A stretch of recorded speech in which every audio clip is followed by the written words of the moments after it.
I want to tell you a brief story. My dad started Liberty Christian, and he had a little boy that would come in. This was back when corporal punishment was still a thing, and the kid would come in to get paddled every single day, no exceptions. And one day, Dad was like, because every time after he paddled him, he'd sit him in his lap. He's first grader or second grader, and he'd hug him, and then he'd let him go. So he got the idea. I'm gonna call the kid in the morning and give him a hug. And then let him go. And then see if he keeps coming in to get paddled. That was it. It was the last time the kid got paddled. Yeah. He was getting paddled for a hug. That is something our fathers are missing right now. Yeah. Telling your little girl you love her and giving her a hug. If you don't do that, brother, believe me, somebody will. Yeah.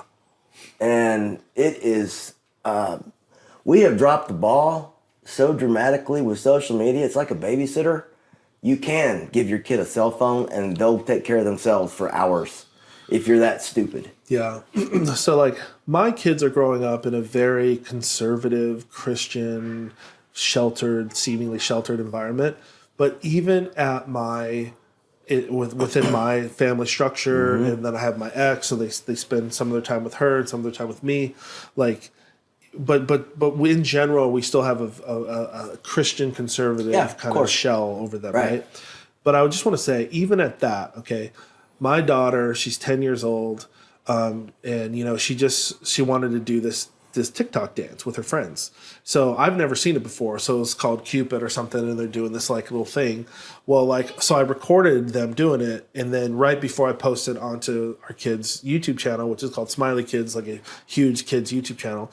And so right before I post it, I think what I pray every parent thinks is, what the heck am I doing right now? What is this? Okay, so. There's a certain song that goes with that dance. Okay, so they did the dance, and then there's a song that goes with it. Well, I looked up the song, and it was like a Korean pop singing, and I'm half Korean, so I was like, oh, cool, this is K-pop. Like, this is Korean. K-pop, yeah. So it's like a huge thing, believe it or not, now amongst the younger millennials and the Gen Zs is K-pop. I mean, literally, it is huge. I believe it. So what I started realizing is I'm like, wait a minute, like, these girls singing this song, the K-pop singers, and I'm like, and then I did some research. I talked to some other family members and stuff. Of course you did, man. You're so annoying that way. And people like Tracy's like, she's like, hey, I've done the research on this. She's like, I hope you understand. Like, these girls are basically plastic sized. They're told what they can eat, what they can do. They get all the plastic surgery to look a certain way, and they're told to sing these songs, and they I don't know exactly how it works, but basically this is all manufactured. Like this is and then world leaders use this as like the models of the people your kids should look up to. And so right when I realized that, I did a little bit more research. I was like, wait a minute, this is insane. There's no way I'm going to... And then I thought, where in the world did my daughter hear about this? Yeah. Right? I'm thinking, how did my daughter originally see that? Because she knew the full dance, all the moves, all this stuff. Oh, of course Well, it's not like you watch something like that once or 5 times. You must have watched it like 100 times to be able to know all the dance moves, right? So I was thinking, where did this happen? She told me that it happened at her mom's house or something, and that's fine. Like, I don't know exactly how, because I know her mom, like, even watches her phones and all this stuff. So I don't know how that happened, but I know for sure it didn't happen at my house because I monitor all of my content, all my phones. They have parent lock and all this stuff. Yeah. So I would have known for sure. I looked at all her history. It wasn't there. So then, but it doesn't matter whether it was at her mom's house, a friend has a phone at school, whatever. It's going to happen, dude. That's the thing that we all have to understand as parents is like, we need to be the ones who are overseeing, especially men. We need to be there as protectors for our children. If not, like you said, there are a million other forces out there that will gladly put us into extinction. 100%. They will make you the most extinct dad, the most powerless dad you have ever seen in your entire life will become you. You know, I run, I'm the dad coordinator for dad's events at my kid's school.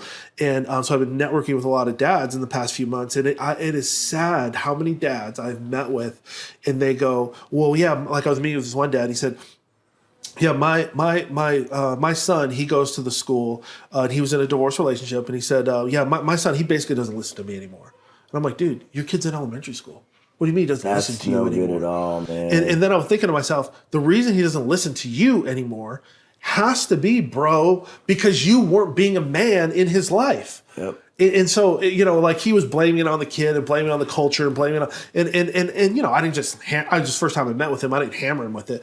But I'm hoping through our relationship, I'll be able to share with him more that, dude, the reason why your son doesn't believe in you or doesn't listen to you is not because he wants to, but it's because you haven't been there for him. And here's the thing I want to tell him: you have the opportunity to still earn that, to still be there for Let him. me tell you, one of the things that I have done that I've noticed other dads, a lot of them do, but most of them don't.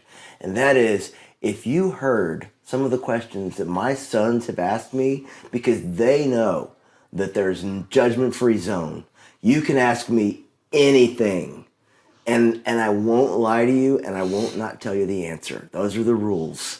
And so they have asked me some stuff. If you heard because they hear it out there. Yeah. And they're going to hear it out there. And there's evil out there. Yeah. And they will come to me with stuff and questions that are so vile and the most unbelievable. You can't believe it. You just want to take a shower. Yeah. But that's what they heard. I'm going to do that. That's a great. It great is. thing. You tell them, man.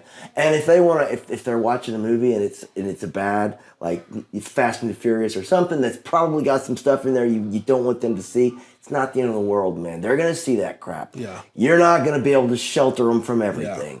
Yeah. Yep. And so you do need to watch what goes into their mind, 100%. Yep. But you also got to be cool. Yeah. And they're going to want to have you as their wingman if they can actually ask you a question and know they're getting the right answer and not getting judged for it. Yeah. Because the stuff they come up with each other, that's the craziest. To hear their definitions of stuff. Yeah. And he'll come say, Dad, does this mean X? And I'm like, no, that is not what that means. Yeah. Please tell me you didn't say that at school. Yeah. No, but Bobby did.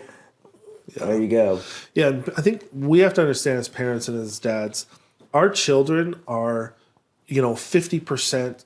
They're finding out about stuff 50% sooner than we did. So things that we learned At least. at 15, they're hearing and learning about 7, 8, 9, 10. As soon as they get around other kids, Yeah. they're hearing them. I mean, it doesn't mean all their friends are bad, but trust me, other 10 friends, and this is a problem I have just with public schools or big schools in general, is, when you expose somebody to 100 kids that all of a sudden know them, you're gonna have a lot of bad apples in there. Well, dude, think about the resources we had when we were kids. I mean, the worst that we could have access to was a dirty magazine. Right. Now you go online, you can get addicted to pornography and see Yeah. the most vile things you can. All you gotta do is, it's limited by your imagination, right? Yeah, so statistically, the average child right now is seeing porn by 10 or 11 years old. Yep. I believe it. One of the things that I had to do with my daughter, because she was turning 10, was it was an insane thing, but I had to have like a generalized sex conversation with her. Yep. About what is sex, how does it work. And I didn't go way deep into it or into some of Dude, the, but you gotta I had tell to 'em. have a general conversation with her when Good she for turned you. 10 years old. And I asked her like if any other adult had talked to her about this. She said no. And so I just said, I've got to be there for her and I've got to have this conversation because I want her to be ready. So if she sees porn or if she sees whatever, or some kid brings a picture of something on their phone, like she understands, she doesn't start, or if she hears some porn or hears whatever, like your mind starts thinking, well, what are they doing? Why does it feel like that? Why does it, and then they start thinking, well, what am I missing out on something in Okay, life or dude. whatever? And so I need to set that stage for them early so that someone else doesn't. Your daughter's eyes are so intelligent. When you were telling her that stuff, was she just baffled? I mean, what was her reaction? Yeah, it was so scary because I didn't know what to say, let alone I didn't know how she was going to Oh, react, right? dude, I don't. But I have a 9-year-old, and so it's coming. yeah, No, she's 7. yeah, 7. and so but she asked a lot of intelligent questions. It was the So cool she, part. so she had responded. Yeah, she asked a lot of intelligent questions. She asked why things happen. She asked, why God created it that way, and I explained to her the concept of Adam and Eve and all this stuff, and so she understands the basics of it. Good for and you, I'm going man. to continue to train her on that. But what's really crazy is here she is. She's in 4th grade, and you think she's going to a fairly Christianized school. It's kind of like a semi-private school, and they wear uniforms and all this stuff. But yet one reason I'm at the school is I want to see what's going on and I want to know what's going on. Yeah. And so, along with helping the school and all the other kids and stuff like that, obviously, but I want to be there to see what's going on with my kids. I don't want to trust, not that I distrust, but I don't want to trust the teacher's word or someone else's word or even my own child's word. I want to see. And so one of the things I discovered this year was that there was a boy in my kid's class who had a crush on her. And I thought this was crazy because it's like they're in 4th grade. Like, how does some other boy have a crush on my daughter, and how does he know what that is? And so I asked Penny, because I hang around with the kids at lunch, and other kids knew. They knew that this boy had a crush on Penny. And then I asked Penny, "Did you know?" And she said yes. So I just want to say, here am I in this whole Christian conservative thing, and we think that all these great things are happening, but you have no idea this is going on.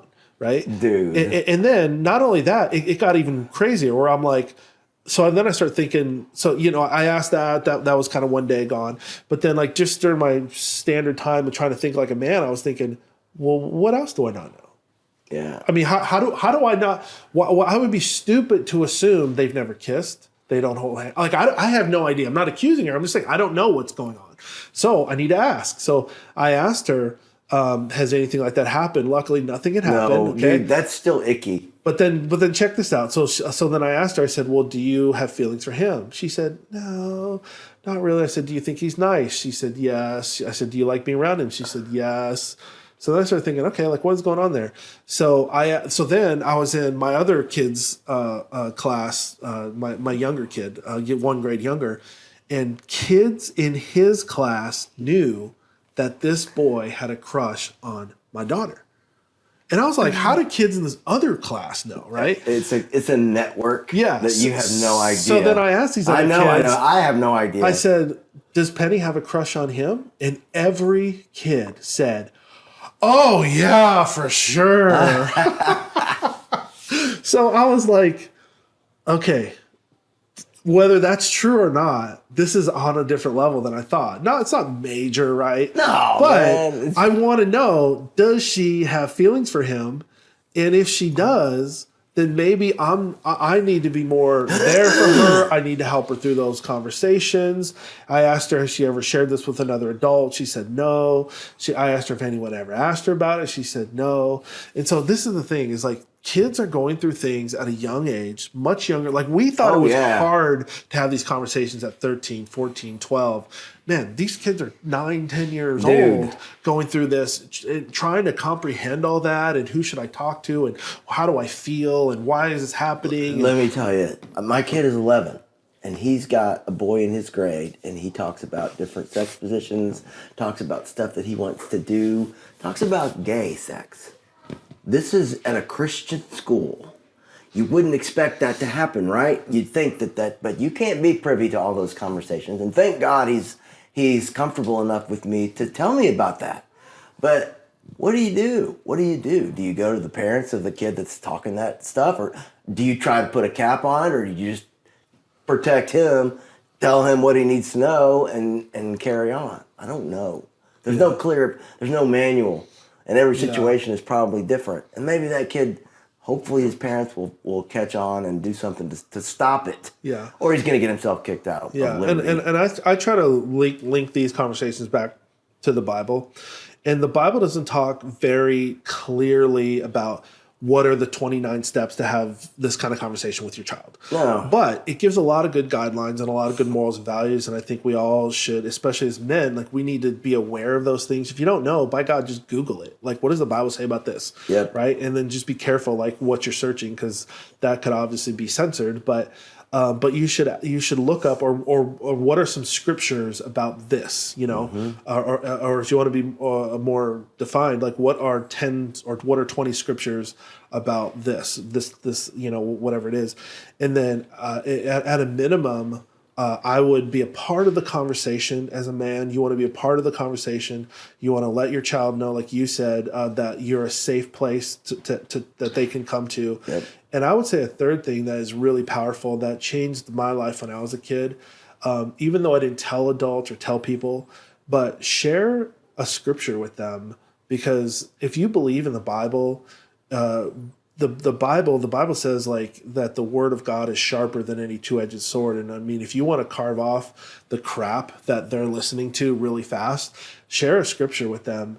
You know, I've been able to share some things with my kids about family, about how family should be treating you, how your parents should be treating you. How do you know if somebody is your family or is not? Yeah. Like just some stories in the Bible, and it very clearly divides between the fake and the real for them, and I don't really have to say much. The Bible is pretty hardcore about that stuff. And one of the things it says is that even a child is known by his actions. Yeah. So if a child is honest, or if the kid's a little thief or a liar, that reveals itself very early on. Yeah. But I was reading this morning. Every year I read through the Bible, and I was reading about King David today, and it was about manhood, and it said that one of the characteristics of King David, when they were trying to figure out which son was going to be the king, and Samuel was going through the sons of Saul, and he's like, nope, not him, nope, not him, nope, not him. And he goes, and he saw David, and he goes, that's the one, the youngest who's out tending the sheep. But he said, one of the things he said about him was he has a good presence. Everybody knows exactly what that means. Yeah. You have a good presence about you. There's just something about good men that you can feel. Yeah. It's palpable. Yeah. You know what I mean? Yeah. Yeah. It's like their countenance, right? Yeah. Yeah. Yep. Yeah. I was sharing with my kids a couple weeks ago about how the Bible talks about family and how it says that family is to train and instruct. And he uses those words, train to instruct the younger ones in the Lord. And I said, guys, this is why in our family culture, we focus on training and instruction. And so not overly, not not militant military or whatever perspective, right? But we like whatever. I have changed all of my hobbies to be hobbies that the kids like and that they can participate in. Things that I really, really wish could do. You have changed all of your hobbies. Okay, this is big. I got to do this. To things that your kids can participate in. Yeah. So and I'll change those as they get older. And as their passions change. Man. So like one thing I was going through possibly with my daughter, this morning is like she was kind of interested in women's sprinters. And we were watching some videos on it. And so I was thinking to myself, oh my gosh, like, I used to be a sprinter in high school up to my sophomore year, but I ran on the varsity team my sophomore year. So you know a thing or two about it. Yeah, I know a lot of the drills and all this stuff, and I know how to hurdle, and I know all the relays and batons and stuff. But like, I was thinking, my God, like I might really have to lose another 30, 40 pounds here to run with her or to show her how to run. But yeah, if that becomes something that she wants to do, like I'm going to have to change my life to be able to help them be a part of that. But that's, coming back to what I said about training and instruction, I think that it's really important that you as a man are involved in your child's training and instruction, even if you're in a divorce like I was.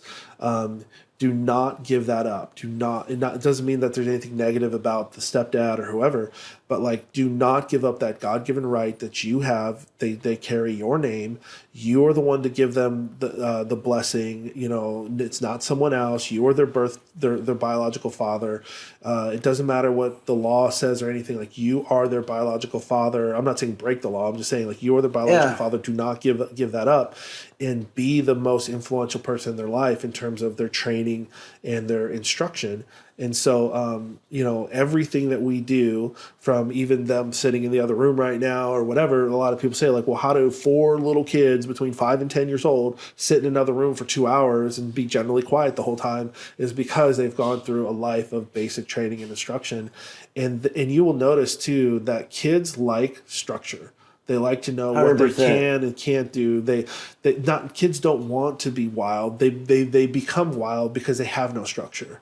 You know, they feel better and safer when they know what they have. Like right now, they know, you know, where they can sit, where they can't sit. They cannot go outside. They cannot do whatever. But we gave them some other activities. They can write on the chalkboard. They're not afraid of you. Yeah. They're not scared of you. They just listen to you. And I saw it. I mentioned it when they all coming into my living room today. And they come over here all the time, but they haven't ever come over for a long period of time inside like this. I haven't heard a peep. Yeah. Because they're so well behaved. They asked me, can I sit here? Can I put the pizza down on this table? I mean, who does that?